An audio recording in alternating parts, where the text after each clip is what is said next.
Hi everyone. Hi Gaurav. Hi, Manvi. Yes.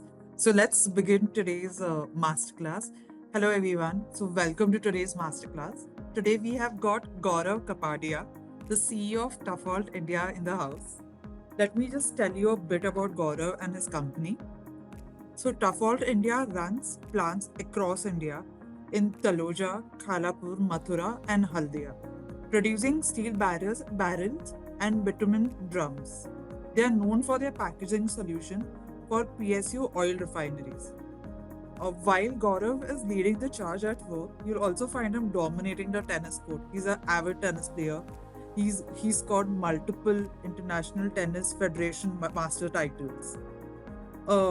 But apart from that, Gaurav, what really stands out in Gaurav is his passion for work-life balance. He's all about like doing good in business while also enjoying his life with his family.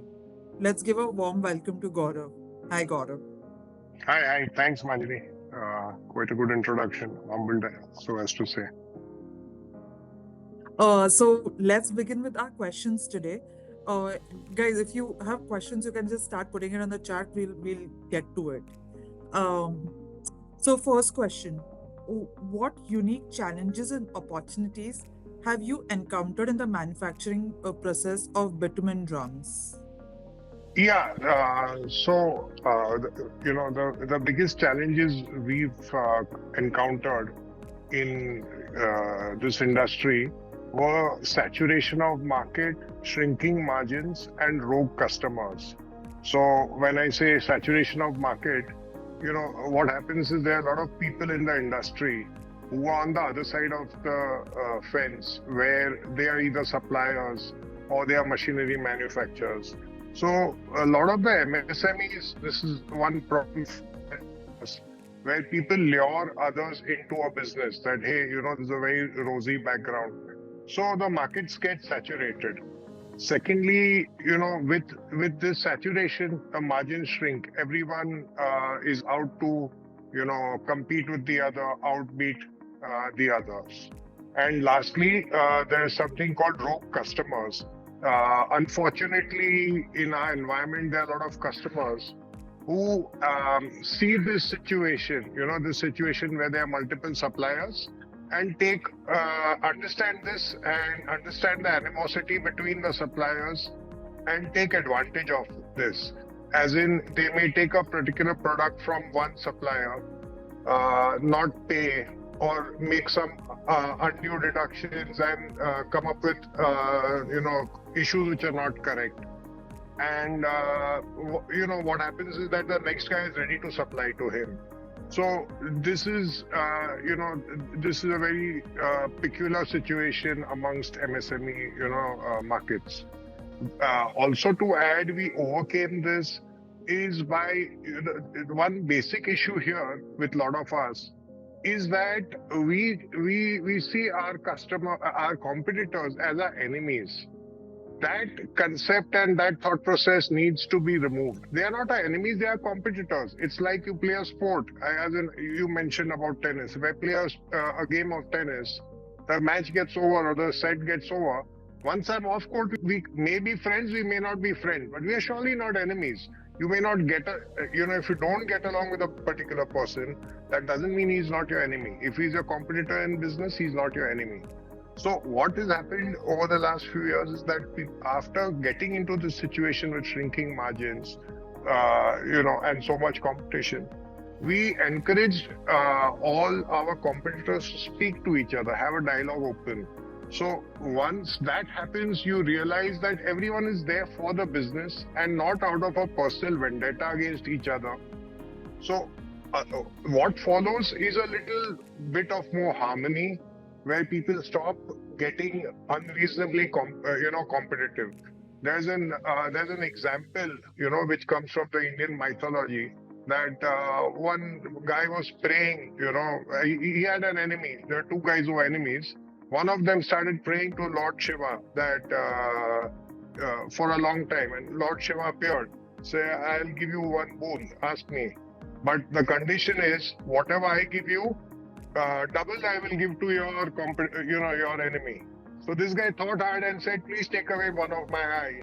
And Lord Shiva took away that guy's two eyes. So we need to, step away from that mindset that I will compete so much to, get rid of this guy. It doesn't happen today. If you start undercoating or start taking it personal, then tomorrow somebody else is going to come up. So the idea here is competition should be healthy but not unhealthy. So in this market, these were one of the biggest issues faced by MSMEs. And I would suggest everyone to keep a dialogue open so that things remain healthy. That's a very nice point that you made there, Gaurav. Speaking of unhealthy competition, how do you create a culture of continuous improvement in the MSMEs? Like, how do you help them? Can you give us some tips? See, so unhealthy competition here also is related to creation of these rogue buyers. So let me give you an example.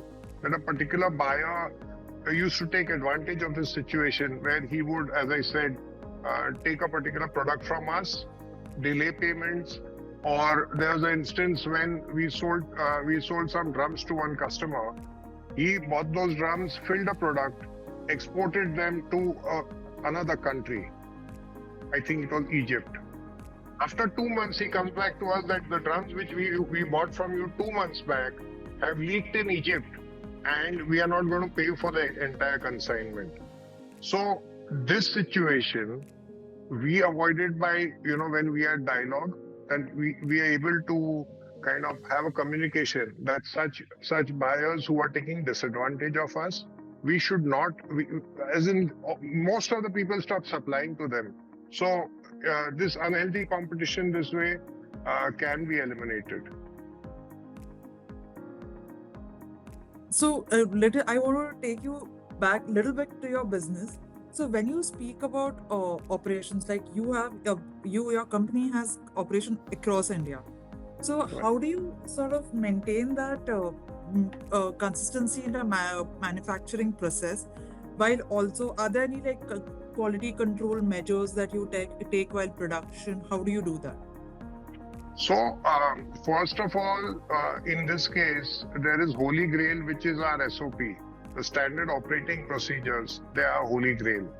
So we, all the decision-making people, they come together and decide what are going to be the SOPs. If I was to give one advice to people in industry, especially manufacturing, that is define your SOP, because that will set the tone and the processes for spend a lot of time on it, devote time. If needed, hire people from outside, also professionals to help you with your SOPs.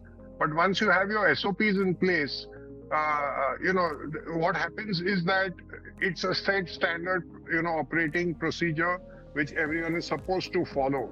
And another advantage, especially for MSMEs in this, is that then the management people will manage the business rather than getting into running it. That's a very big definer in my mind, that if you don't have the right SOPs, you're going to be firefighting and actually implementing things rather than managing it. So when you have especially when you have multi-location business, the first thing important is to have a right SOP, and also learn that the people who are managing should remain management people and not start getting into the day-to-day operation. That's what allows you to grow, because then it's going to be that you're just going to be all the time firefighting, getting into the smaller things, and that will not allow you to spend quality time on your managemental issues. And once your SOPs are right, in my opinion, the senior management should devote time and ensure that get the right reports, that these are followed. Once these SOPs are followed and you're in good connect with all your locations, and establish some sort of report. As in, another thing which we like to do is have reports on a regular basis. That once your SOPs are set, The people responsible in these plants, they need to keep reporting back to the head office about whatever, whatever the processes set, whatever the stocks to be maintained. If they keep reporting this, and if the management person is just making sure that all this is happening, it will make his life much easier. And also maintain something like a very continuous and issues which are pertinent to separate plants coming up. That will not happen. You will have very seamless operations.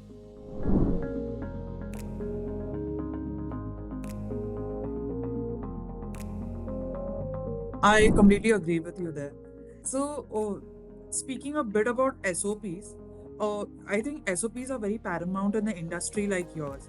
So, could you elaborate on the SOPs that you have made, and like how does it help in employ? How do you employ it in while producing steel barrels and bitumen drums? So, just a brief insight.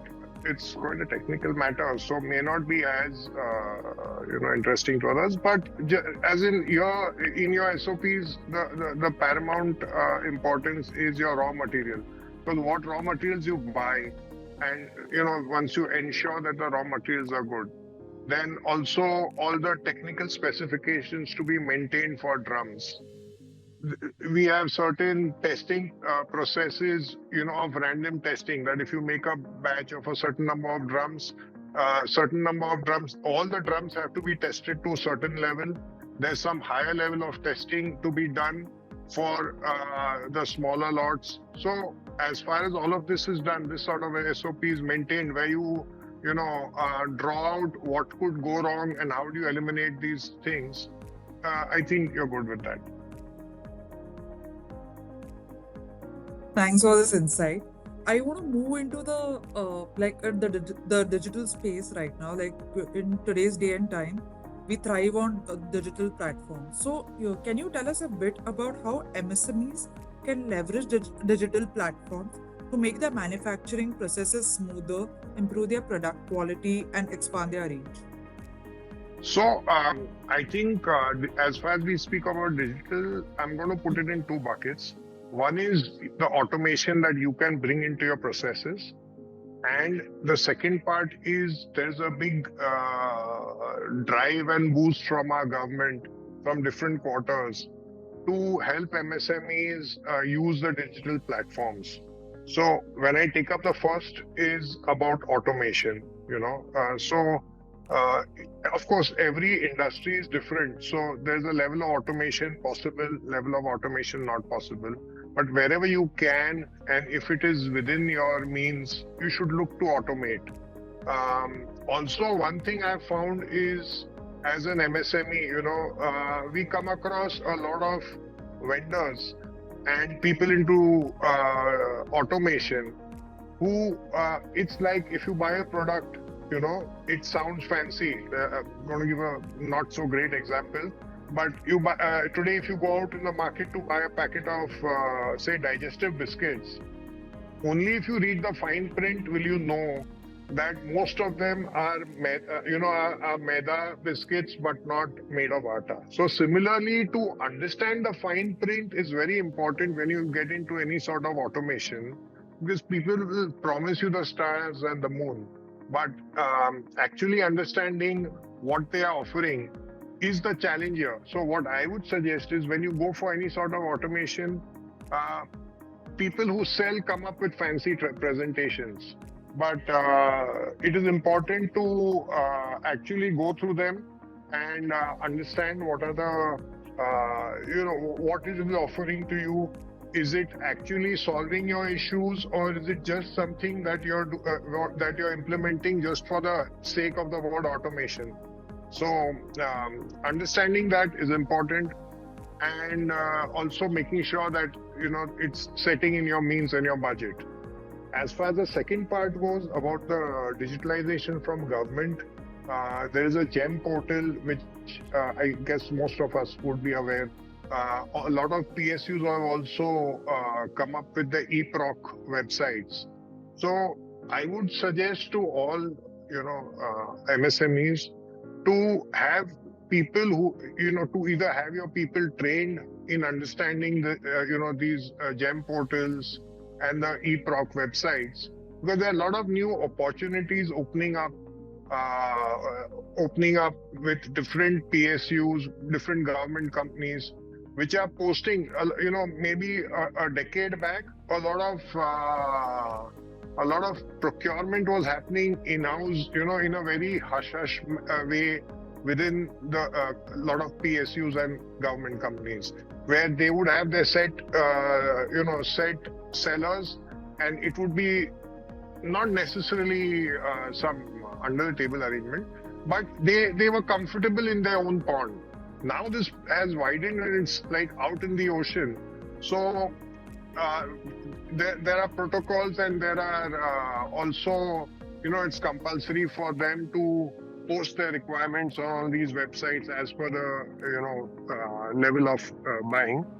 And yeah, so the market has widened. So making use of this digital platform, there is more business available. Have people who understand this, train your people, and many more opportunities are unlocked. Thanks, Gaurav, because apart from you can talk all good things about digital platforms, but there are also these barriers, and I'm so glad that you elaborated on the barriers and yeah, spoke about how to overcome them, and I'm really grateful. So, Thank you. speaking, moving a bit towards the supply chain side, I can you tell us more about what are the strategies can MSMEs employ to diversify their supplier base and minimize dependencies on vulnerable sources? Yeah, so as far as this goes, I think it's a two-way thing. That even as in, of course, first of all, for MSMEs, the most important thing and the paramount thing is to have a good and robust supply chain. When I say robust supply chain, like if I say drums, our biggest raw material involved in our supply chain is steel. So, good old days, maybe a decade or 2 decades back, the bigger companies chose only to sell to wholesalers who would actually, sell this to the manufacturers. So now what has happened is with time passing, even the industries who are a part of our supply chain have understood that it is the end user and the smaller companies which come together to give a good chunk of their business. So having a robust supply chain directly with the manufacturers, it could be anyone, obviously JSW Steel is one of our bigger suppliers also. We also deal with Tata as and when needed, or even, a government company called SAIL. So, but the important thing here is try and eliminate or try and avoid buying a lot of, if you have your volumes which are good enough, you buy from the companies, they themselves are keen on dealing with you, firstly. Secondly, supply chain, you will get better prices if your volumes are better. So over a period of time, what we also understood is sometimes it's worth taking a little bit of a leap of faith and trying to expand your production. Automatically your cost of production goes down and your supply chain cost also comes down. So I think that is a good learning for us. Thank you. So a little bit. So you have spoken about so many customer experiences.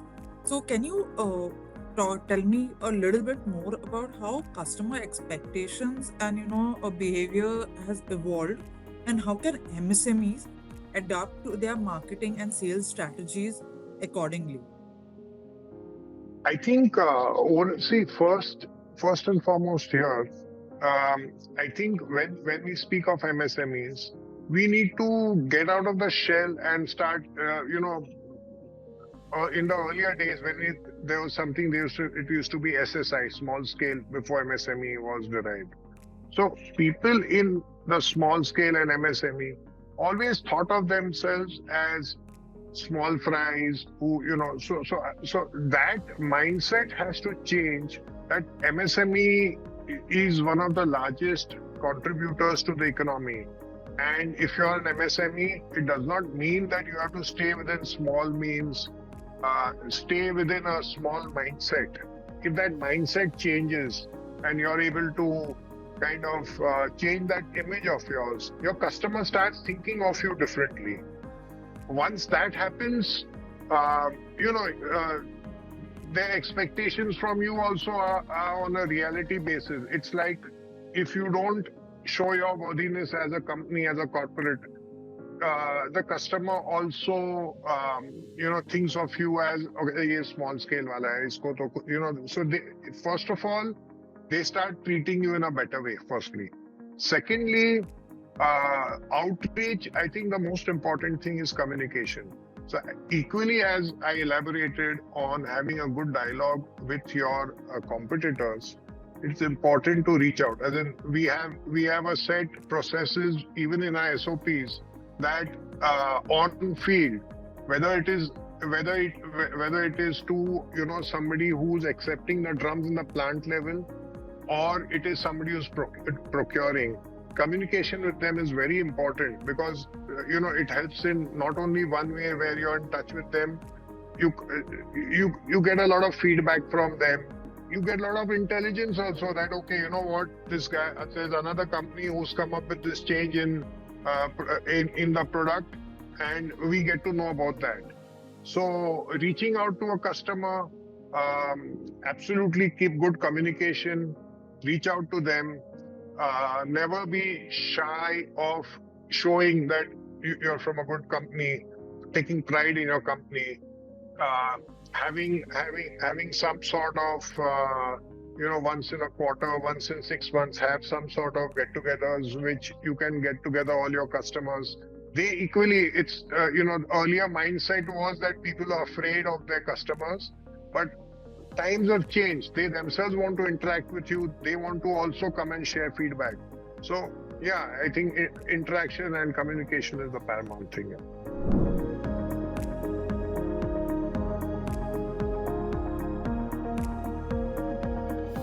You actually answered one of our questions, one of the questions which was asked by our audience. So the question was, I would like you to further even elaborate on it. So there was what is the advice that you would give to budding entrepreneurs in the MSME sector, apart from reaching out to the customers, like from yours expansive this experience in the field, or looking what are the best practices that they can put incorporate in their business. So I think, as you rightly said, I did touch upon a lot of it. Is expand your mindset. Don't think that if you're an MSME, if you're a startup, don't think of yourself to be lesser than anyone. The day you think of that, as in if you go and approach a customer with a very closed mindset and a non-confident way, half the battle is lost over there. He's not going to take you seriously. So have a positive mindset. Also, what I spoke earlier about this GEM platform and the various PSU. In fact, our government is also supporting a lot of startups. So read, get information, find out. There are a lot of startup initiatives from our government where a lot of budding entrepreneurs. There are also all the PSU procurements have special quotas for women entrepreneurs. There are special quotas for startups. So information is king. Find that out. I'm sure some opportunity which you didn't know was there existed, but you didn't know about it. And yeah, spend time on this. Yeah, spend time. Actually, one last thing I'd like to add over here is spend a lot of time. There's so much information available. As in, when I travel very often to a plant or whatever, I prefer exploring and reading online about such things, initiatives, rather than watching one of the Netflix this thing. So spend one advice I would give: spend a lot of time finding out on what is happening in your industry, what are the initiatives of the government. There's a lot of information. It's not easy because there's a lot of clutter around it also. But spend time, read a lot, find out about these initiatives. Lots will open. Many doors will. As in, last one thing I want to add. It's a good question. That one thing I've also seen is people are shy of asking. Never be shy of asking for a deal. Never be shy of asking for an opportunity. If a door is there, if you don't knock on it, it will never open. Sometimes even when you're negotiating for something, people say, "अरे उसको लगेगा मैं बहुत unreasonable हूँ." लगने दो. So what? Ask for an unreasonable deal. It's not wrong. We are doing business. Ask for something unreasonable. Nobody's going to eat you up alive. They may say, "No, this is not possible," but automatically, when you're getting into this situation, you've got his shield away. He's come to a realistic situation. So I think knock on every door, one of doors open. Thanks, Gaurav. So, you have been in this industry for so many years now. So, what have you seen? What are the changes that you have seen in the management of industries in the past 2-3 years, mostly after like COVID, post-COVID era? Yeah. So post-COVID, actually, it sounds quite funny, but pre-COVID, post-COVID, one big learning for me personally was, again, I fall back on mythology very often. There's this one joke or mythological thing you used to hear, where all night somebody was doing that chucky thing and two friends, and nobody was putting in the wheat. And the morning when they realized whole night they were grinding that wheat, they realized both of them thought that the others putting. It's very important to realize. It's very important to realize that times have changed. Pre-COVID, what was happening is that we were like those people running all around India, all around the world, thinking we are doing everything. But it is not the management who's doing the work. The management has to ensure that work happens. But pre-COVID, as in the mindset we had that I am going to do everything. Wake up at 7 in the morning and run till 10 in the night. And what COVID taught us, like during COVID for 1 year, I was not able to travel to a particular location, for various reasons. And I realized that the plant ran as well and probably was better. So post-COVID, what I realized was that a lot of people are doing a lot of stuff which you don't see that it's happening. They are your people, they are your team. So post-COVID, the biggest realization was that a lot of work being done is done by your team. Appreciate that. Also, this gives you an opportunity to actually do managemental things and not do clerical things. Because, one of the biggest downside about a lot of management people is they get into clerical jobs, which are not theirs. So post-COVID, the biggest learning was that there are people in your team who are doing a lot of stuff which you don't know that they are doing. And you think you're doing that. So, that realization needs to come. That's a nice point that you touched upon. So, little bit on the employer side. So, I want to, before we conclude, this is the last question for the session, guys. So, I want to just ask you, how important is employee employment involvement and training in successfully implementing best practices in your organization?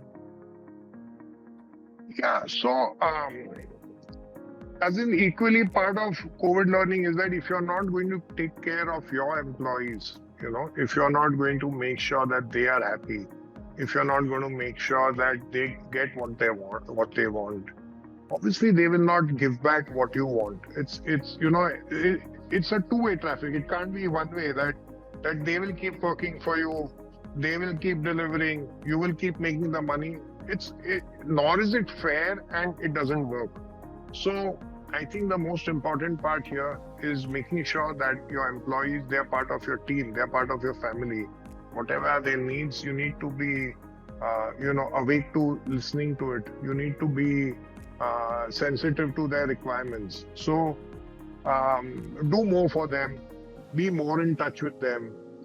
Uh, as in, if you have a team, say in a different city, and somebody is getting married, go there. It's a very small thing, but when somebody who sees you at his wedding or at some, God forbid, a bad occasion, some death, if they see that you're concerned, that it will as in you're doing it because you should do it. It's not a strategy, or this is not it's not a strategy, but do that extra thing, and you will also get paybacks. So of course there are a lot of team building, everything that happens, but other than those things which all of us know, having some seminars, whatever you do for your own people, the most important thing is having a personal touch. Message them, call them, speak to them. It's important that they grow also as people, and your goal shouldn't be that I will keep growing and they will be saturated. The day you start thinking, that they're part of the team, they've played a very big role in my growth, and I also have some responsibility towards them, things will change. I like that you spoke about empathy and having that sort of extending that sort of kindness as you would to your family, to it's the same to your employees. It's really nice. So I would just like to conclude this session with our MSME Masterclass. And I want to take this moment to thank you for coming on this platform and sharing your knowledge, both technical and on a personal level. And we and viewers, I hope you found this session as enriching as we did. So let's stay tuned for the next episode. Thanks, Manjuri. It's been a pleasure. Thanks. Thank you so much, Gaurav. My pleasure. See you. Take care. And everyone stay safe, stay healthy. Bye.